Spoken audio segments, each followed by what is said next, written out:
My name is Ari Berman. I'm the author of the book Give Us the Ballot, The Modern Struggle for Voting Rights in America. I also cover voting rights and civil rights issues for The Nation and other publications.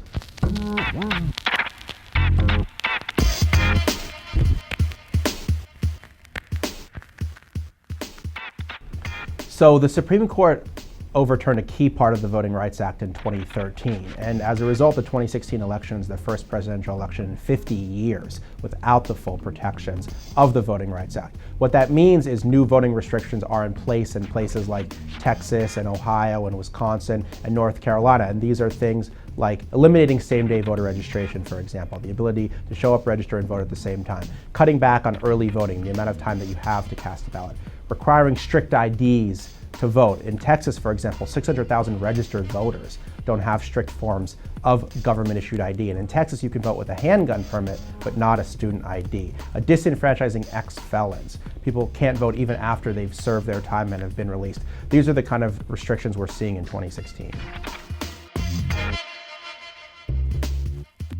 I think there's a few different things that can be done to try to stop this. One is challenge the bad laws in the court. That's happening through the Justice Department and also many civil rights groups. The other thing is organize against these things, either try to get the laws repealed in state legislatures or try to get people to the polls anyway. So if a state cuts back early voting, work with the days you have. If they require strict ID, try to get people the IDs. This isn't always easy, but you can try to do it.